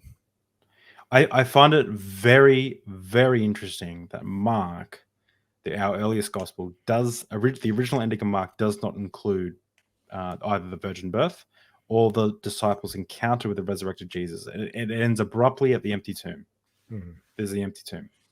Sometimes I wonder if, and also if you read the accounts of like Jesus drifting off into heaven and stuff, even when I was a Christian, I would go, "Ooh, that writing style felt weird. That felt weird there." Like, and then all of a sudden, Jesus went up. Whoa, whoa, whoa, whoa! This all of a sudden feels very different to the rest of the. So, yeah, like I bought into it until that moment there. Yeah. Oh, you got another book? I got another book. Yeah. This is the Story of Christianity by Justo Gonzalez. This, by the way, these books that I'm bringing up are like legitimate, like these are like bona fide academic scholars. Like, Yeah. Gonzalez is a church historian, and the reason why I bring up this book, there was a lot of debate at the end of the first century and throughout the second century about who exactly Jesus was. And there were early Christians. You have this debate between it's been a while, so you're testing my knowledge here, but the Alexandrian school of thought and the school in Antioch, these group of scholars who were arguing about whether or not Jesus was divine. And this is like second century. So there is inner debate and conflict about how to interpret the Gospels, like right out the gate. This is not something that was like settled and then like just accepted by everybody. But yeah, I do like what Bart Ehrman says, where he says that Christianity is and never was a monolith. Like there was never one group of people that believed one thing. It's always been contested, debated, things like that. I've got a good question for you. What do you think of Jesus' mythicism? I've heard that tossed around a little bit, and can't say I'm a philosopher in me is coming out again. What do you mean? What is define that word for me? So to give you some background, Jesus' mythicism I thought was a really ridiculous claim. It's the idea that Jesus never existed, that there was no historical Jesus at all. And I posted an antagonistic claim. I posted an antagonistic Twitter comment that was essentially, it's clear to me that 99% of mythicists are just mythicists for the feels. And then Godless Engineer, John, took offense to that. And then I just said, let's have a chat. I jumped on his show. And we had a bit of a heated discussion. By the end, we ended up as friends. It was great. Like, he's probably going to jump on the deep drinks sometime. But I decided, no, I'm going to stand by my claim, because I get so sick of when people tweet to me some hyperbolic claim and then they walk it back as soon as I challenge them on it. So I was like, you know what? I'm going to stand by this. And I built a little syllogism and we discussed it. But essentially, Jesus' mythicism is the idea that the events, I might be getting this wrong, but the events of Jesus are not physically historical. The writings of the Gospels were talking about not real world historical events, but they're based on theology from Paul, and Paul created this. So when Paul says that the message that he gets from I forgot where it is, but the message that he preaches is that he's learned from the spirit realm. So essentially, the idea is the Gospels came from spiritual ideas that were given to Paul, and Jesus wasn't a historical figure. He was these events were things that happened like as a spiritual thing. It's I mean, if you don't know it, it's be hard for you to comment on it. But it's okay, so I've heard similar things. There was a movement, I think it was in the late 90s, early 2000s, called the Jesus Seminar, where they kind of went through the New Testament and try to determine, like, well, did Jesus really say these things? Did he most likely say this or most likely say that? And there were some people in that movement who argued that Jesus himself, Jesus of Nazareth, wasn't a historical figure. And I've heard this. I've heard several atheists in debates bring up similar positions or make the claim like, well, I don't know if Jesus was a real person at all. I'm not aware of any, again, maybe I should not use such strong language. I would be very surprised if you could point me to a legitimate New Testament historian or first century historian who would support that position. Yeah. Well, that was my syllogism. Is I said people that I said most scholars, my weak syllogism was essentially most scholars don't 99% of scholars don't accept mythicism as like even a thing that you could investigate. It's just totally bogus in their mind. Therefore, because mythicists tend to disagree with the consensus, they have to be doing it for non-historical reasons. Therefore, like the conclusion is they're doing it for the feels. So I just typed this out in like 5 minutes. I know that there's some issues with it, but something that John from Godless and G pointed out was that there is an incredible bias. Now this is starting to get conspiratorial, and which I hate conspiracies. But he said there's an incredible bias in the scholarly world, because essentially it's like being a scholar of the moon and then finding out the moon doesn't exist. Like it's most scholars are Christian who have a vested interest in this. So for me as a non academic in these areas, like for example with vaccines, I point to consensus. For cancer treatment, I point to consensus. I don't go on these like alternative routes. I grew up with a lot of that stuff given to me is from my parents and stuff, and I later found out that homeopathy was BS and stuff, right? So so I try and point to consensus, but he brought up that point which I found was really interesting, and he said he held up 2 books, and one was Richard Carrier's book. I forgot what it's called. Link in the description again. But he mentioned that that it's been peer reviewed, and it is being peer reviewed, and there's another book that's come out that arrives at like an agnostic position of whether or not Jesus existed or not. So to me, I'm still, and John, if you're watching, I apologize. I still think that most mythicists do it for the feels. However, he opened my eyes to actually investigating it as a legitimate thing, and I'm wanting to investigate it because obviously there's something there that I went into that conversation willing to be educated, and I definitely got educated and realized there's much more to it than I thought. And fair enough. And again, I don't know enough about the subject to like offer any like substantive critique other than to agree with what your general sentiment was. I am by most people's standard, highly educated. I have a master's degree in history.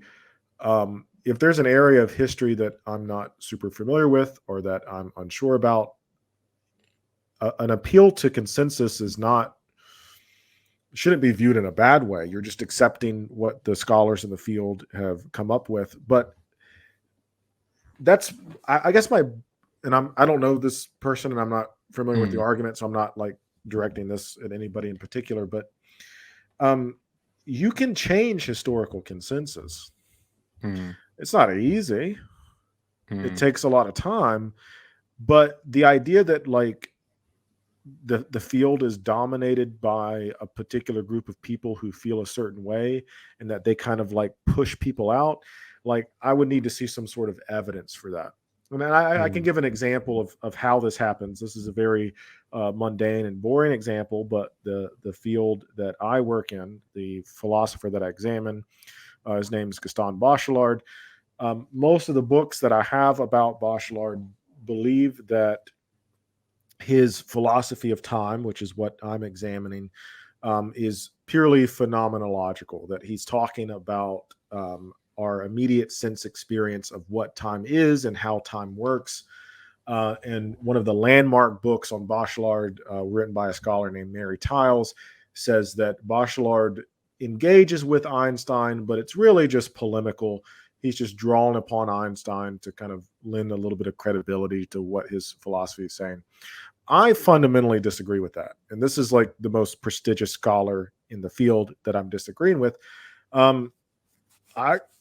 I wrote a paper, sent it out to several publishers. They peer review journals, and I got it published in a big American philosophy journal. And that's not to be like braggadocious or anything like that. I'm just saying, like, that's the purpose. No, brag away. That's a cool achievement. Yeah, that's the purpose of scholarship, is to push consensus, to challenge ideas, and to find that area that you think most people are misunderstanding or misrepresenting, and to present your case why that is so. Could it be that Jesus mythicism or some form of it is true? Could be. But as of now, like for the lay person, I think you got to go with the scholarly consensus, which is that Jesus of Nazareth was a historical figure. Interesting. I'd love for you to listen to you guys having a chat. You should get him on your channel, because I'm sure he'd jump on, or you could jump on his channel, because he's a nice guy, and he definitely subscribes to that perspective. So I think it'd be interesting for you guys to have a back and forth. I'll clip this and say that that Michael Granaldo says godless engineer is an idiot, and Richard Carey is stupid. No, I'm kidding. You got to get him. Do you have a Twitter, by the way? I don't. No. Oh, come on! It's the best. Should I be on it? Make antagonistic claims, and then people get angry at you, and then you jump on their channels and get embarrassed. I didn't think I was embarrassed, but it was an interesting conversation. Just quickly, because I think this question has a misunderstanding of the history of Christianity.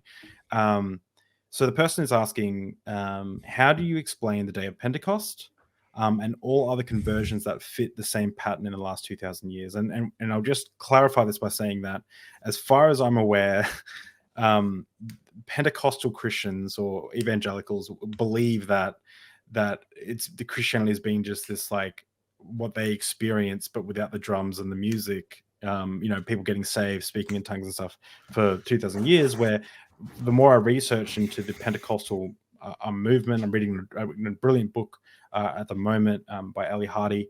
I forgot what it's called.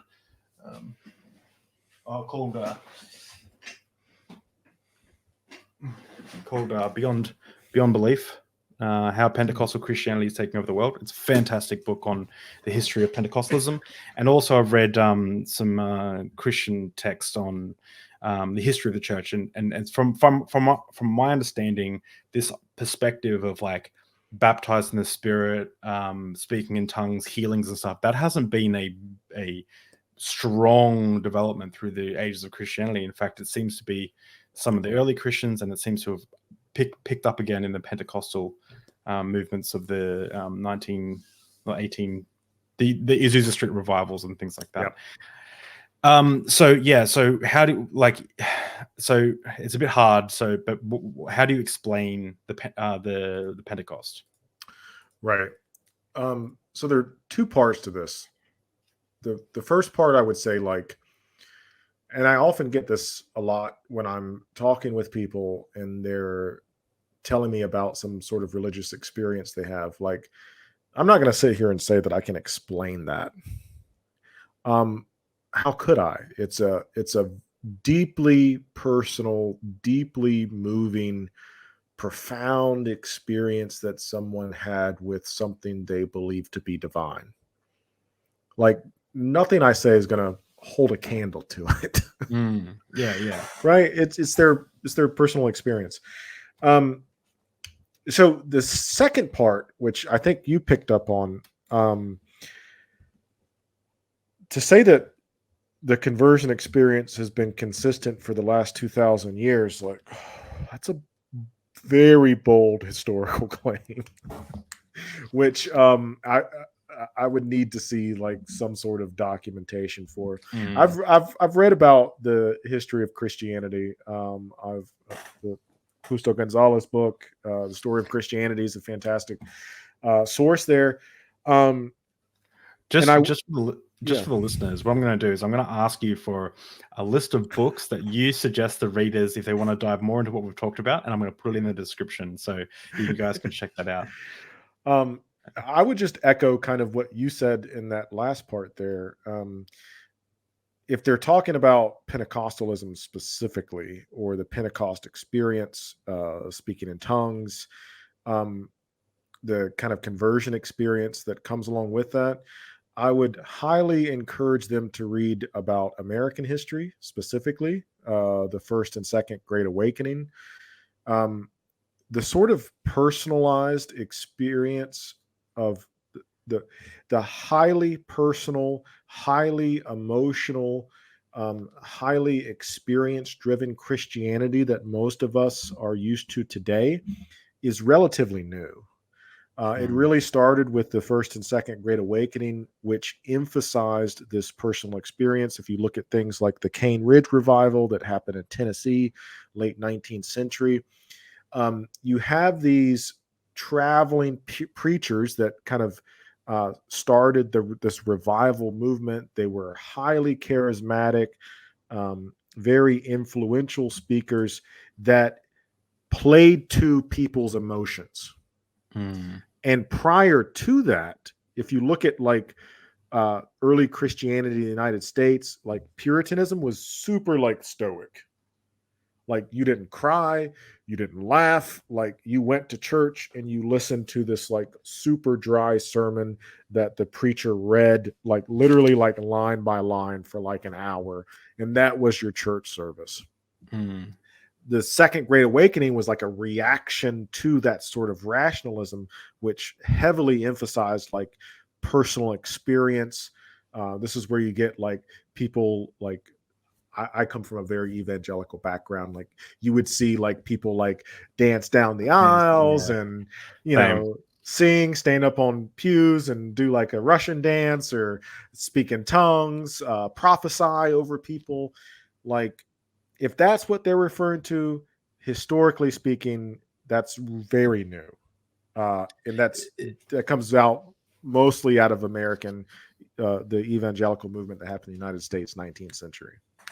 You might be able to speak to this, but I found something that you just said very interesting there, where the pendulum seems to swing like back and forth. And like I know you didn't want to talk about politics, but what I'm noticing a lot on Twitter, once again, or just around the world at the moment, is you know, media and things have swung very far left, and I'm worried, and mark my words, that I think there's going to be a huge swing back to the far right. Which I find is unfortunate, because I consider myself part of the center left.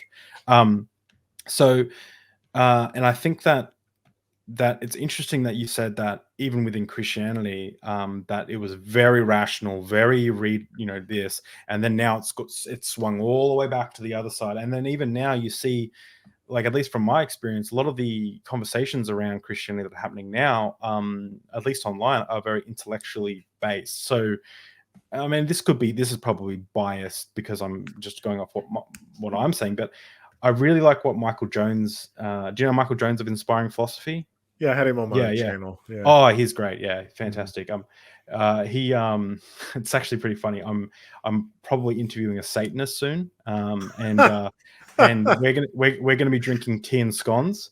And when I had Michael on the podcast, the Christian apologist, we're drinking straight whiskey. And I think it's just such a funny dichotomy there. Michael, I like Michael. I'd like to consider him a friend if he ever came to Australia. I'd love to hang out or something. But he's a good guy. Yeah, he's a great guy. And he said that, you know, when it comes to, like, he worries about these spiritual experiences and this unrationalization of the Christian faith, because he said if God's telling you something, it either is already in the Bible, in which case you don't need to be told it by God, or it's not in the Bible and then you should reject it. Like it lines up with the Bible and you should reject it. And then secondly, he said that, you know, the heart is wicked, you know, quotes Jeremiah, the heart is wicked, who can understand it? And the heart is wicked and deceitful, who can understand it? And I was like, wow. And I was like, that seems to be the Christianity that I more respect these days in regards to that. So it's just weird. It's just interesting that, do you know, my question is, this is a long ramble, but my question is, do you see this, historically speaking, Does the pendulum seem to swing a lot like that within social economic, like social groups? Sorry, so it's like you have like right wing, left wing, then you have like very far rational, very emotional. Like was the 60s like it was a pushback from the 50s, and so it's like the 60s, like free spirit and all that stuff. Like, is this pushback always something that's happened, or is it just recently? Mm-hmm. That's a great historical question. Yeah. It does seem to come in patterns, in waves, almost. I'll talk about this within the context of, I think creationism might provide a good context here. So, to bring up another book, there's a historian of science named Ronald Numbers. He wrote an absolutely fantastic history of creationism in the United States. It's called The Creationist. Highly recommend. Numbers is like the best, like top of the top in terms of historians of science. What a last name too. Like, right? It just sounds so like, yeah, this guy's an integer, like he's gonna get it right. There's no sorry, programmer mind. No, he's about as credible as you're gonna get as a historian. So he gives a really interesting picture,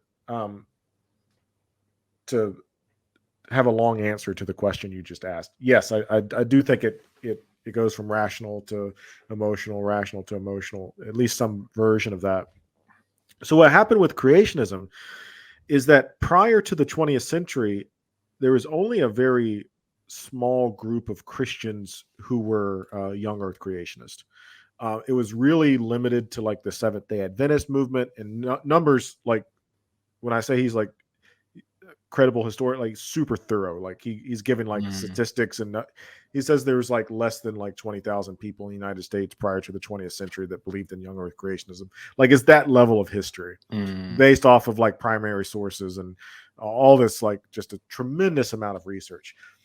Anyway, what happens is like, and you have coming off of the Second Great Awakening, this super emphasis on emotion, personal experience. And then within the creation circle, in the 1920s in the United States, you have the Scopes trial, which was a court case that happened in the United States about the teaching of evolution in the state of Tennessee. They made a big to-do about it. There was a politician / lawyer named Bryant, William Bryant, that was brought to the stand, and he kind of gives this like triumphalist defense of Christianity, and the prosecutor Darrow comes and questions him. And in this questioning, and this was like a national public event that everybody saw, Darrow asked Brian some like really simple questions, like, do you believe that the words of Genesis are literally true? And Bryant says, well, yes, of course, I believe every word of God. And Darrow says, so you were telling me that there was light before that there's a sun created, right? Where did the light come from? And anyway, it's like this kind of like line of questioning, and Bryant's like completely stumped. And the idea is that Darrow had made like a mockery of Christianity. Well, after that, almost as a response, you have the opening up of private Christian colleges in the attempt to sort of rationalize some of the mainstream critiques that were being labeled against it. So this is the birth of the more like academic form of creationism that you see in the 50s and 60s, not like the Ken Ham version of creationism, but like, you get like creationists with actual like science degrees and stuff like that. Yeah. And so they start coming back to the table. Well, I think Ken Ham anyway, they start coming back to the table and saying like, well, if you examine this aspect of biology. So to answer your question, like from the history that I'm familiar with, I can certainly see that. And there's always going to be people representing both sides, but what we're seeing now with the kind of evolving, no pun intended, of creationism to intelligent design, I think is kind of a further rationalization of that. So long answer to your question, yes, I do see that historically. Yeah, that's very more thorough explanation too. I've got a question that you kind of answered before, but I'll ask it anyway because I think it'll be interesting. If we were to reject naturalism in favor of the claims made in the Bible, what other events would we have to consider as historical using the same criterion? So, for example, other religions. Like, do you have could you list some off the top of your head? It's like, would we have to accept, if we were to reject naturalism because of the claims made about Jesus, what other things would we have to believe historically? Mm-hmm. Yeah. I think I need to do a little clarifying on my part as well. So methodological naturalism, provisional naturalism, ontological naturalism, that applies to the natural sciences and the descriptions that the natural sciences have about the world. History also presupposes a type of naturalism, but we're talking, it's the same word, but it's a little different. Okay. If that makes sense. So historical naturalism is, it's similar. I'm confusing myself here, but historical naturalism is the idea that historical events are explained via human causes, human causation. Right. And again, every single academic historian, I keep using all or nothing language. Yeah. Almost all academic historians operating today assume that. That's the assumption that they operate on. If you want to tell me like what caused World War II, you could talk about politics, you could talk about economics, you can even talk about philosophy, right? But all of that involves human actions. Some historians will talk about environmental factors. That's also cool because that's also a naturalistic explanation. So that naturalism's presupposed not just in science, but also in modern histories. I just wanted to get that out of the way. Yeah. So the question is, like, if we throw naturalism out of the window and accept the resurrection, what other events would we have to accept? Basically, the claims of every single culture that has developed a mythology. Wow. Okay. That's yeah. They all view their, now there's different understandings of myth, right? But one of the understandings of myth that a lot of ancient people had is that mythology offered similar explanations that cosmology offers us today, right? So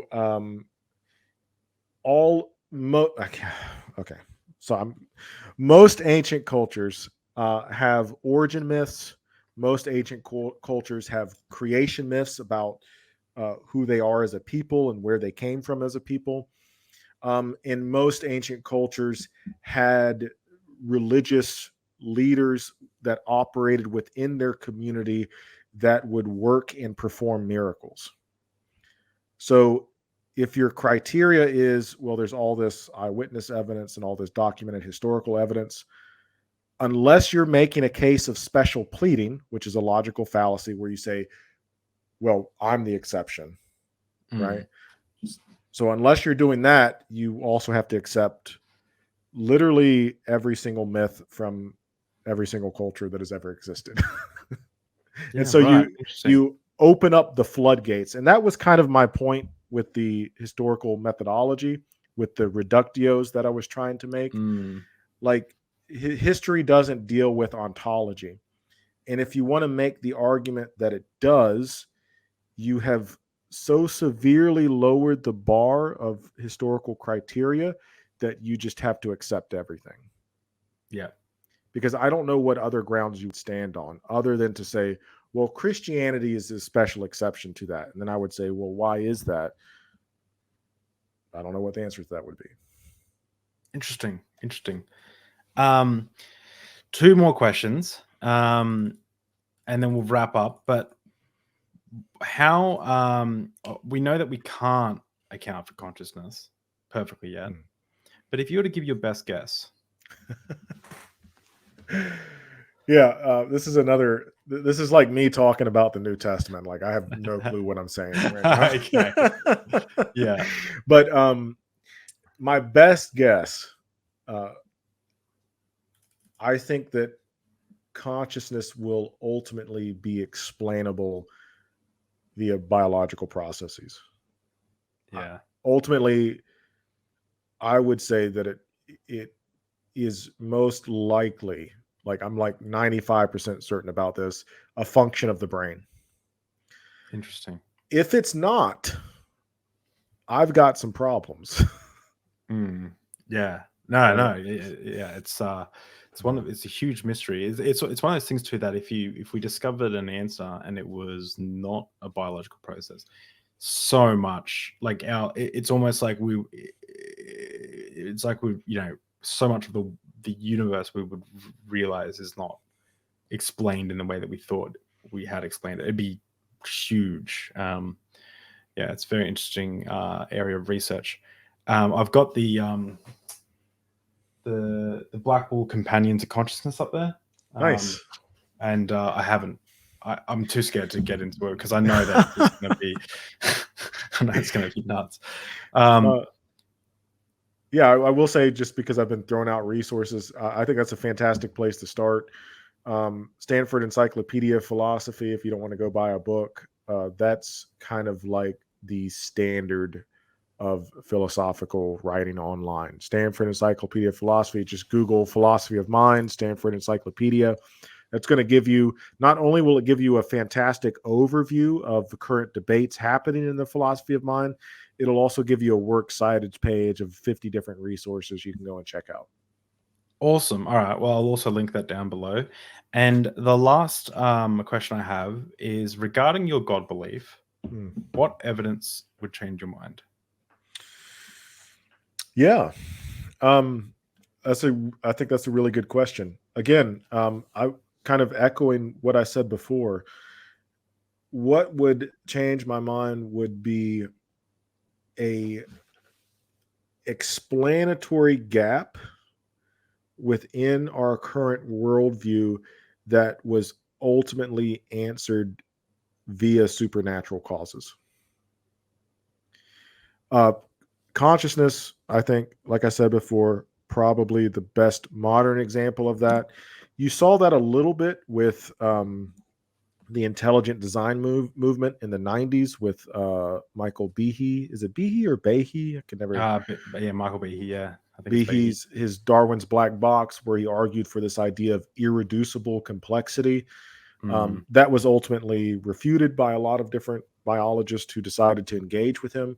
But if there was an area of nature that we could find that would open up, that would lend positive, credible evidence for the supernatural, that would cause me to rethink my position. If I talked to Dr. French 5 years from now and he said, well, as a matter of fact, Michael, I've done 5 double-blind studies on psychic phenomenon, and guess what? Psychic powers are real. I've got to. That wouldn't cause me to believe in God, but that would open up the gate for the supernatural. As it stands, I don't. Yeah. Wouldn't they become just natural phenomenon then? You know what I mean? Like, right. Like dark matter, as far as we know, is a supernatural phenomenon now. But as soon as we explain it, it becomes natural. Well, I think it would be maybe natural is not the right word. Non-material. That's good. Well, hang on. Aren't there some things in the universe now that are non-material, like a photon's material? Is gravity material? Fantastic questions. We can. You want to talk about that? Do you maybe mean spooky non-material? Is that what you mean? Right. So I think that there are certain mathematical explanations for reality that may not necessarily be reducible to material, and for that reason, I'm not a strict materialist. So photons might purely be mathematical entities. Don't know. Yeah, not my area. Again, what psychic phenomena would show is that there are higher level non-material agents at work / play. Yeah, if that makes sense. Yeah. I would just need to see that gap. So what would change my mind would be something like consciousness or something like psychic phenomenon that wouldn't fit in with our existing paradigm. Okay. That makes sense. Okay, I've got a bonus question, and this is just a fun bonus question. Uh-huh. So the bonus question is, if you could believe in one type of existence after death, right? So either reincarnation, the biblical heaven, you're in an alien arcade, and when you die, you take off the VR glasses, and your life was just one big, like VR experience. What would you choose? And like, as soon as you believed it was reality, what would you choose as your favorite type of after death thing, like reincarnation or I've got that's an easy question for me. The ancient Egyptian afterlife. What? I don't even know what. Tell me about the ancient Egyptian afterlife. I don't even know what the ancient Egyptian afterlife is. This is the history teacher in me. The ancient Egyptians. Well, assuming that by the way, if you haven't watched it, go watch Moon Knight, Marvel's new series. He's possessed by an Egyptian deity. I won't give any spoilers, but the ancient Egyptian, assuming that I could pass the test, which was you have to have your heart weighed against a feather to see if you've created more order than chaos in your life, and if you did not, then you were eaten by Amit, which is this crocodile leopard thingy. I wouldn't want that, right? Oh man, I need to look into Egyptian mythology. This is it's good stuff. Yeah, but the Egyptian heaven, referred to as the field of reeds, was basically like all the best aspects of this life. No pain, no sorrow, all the good stuff forever, right? So like for the Egyptians, like what the good life meant was like you had an area of land that you could work that always produced the best fruit and wheat. Like you always had like the best beer available to you, all the best produce available to you. You could work the fields if you wanted something to do, but if you didn't feel like working the fields that day, you could create these like little clay people that would go and work the fields for you, and you could take a nap and drink beer if you wanted to. Yeah, I think that's what I would go with. This kind of reminds me of Mark Twain's. Have you seen that Mark Twain video? It's like a video by Mark Twain where the devil appears and they're all like clay figures and stuff. And, it's spooky. Anyway, and your pets would be there too. Your deceased. Oh, that's so awesome! Yeah, that's cool. Yeah, whatever Afterlife has, our pets would be great. Besides our old cat, he was a dick. But anyway, thank you so much, Michael, for coming on the Deep Drinks podcast. This has been one of the best conversations I've ever had in my life. It's been absolutely fascinating. If anyone is interested in learning more about Michael or learning about philosophy and history, I definitely recommend checking his channel. Links are in the description. And yeah, thank you so much for coming on, Michael. I really appreciate you having me. I had a lot of fun with this. Thank you. Thanks.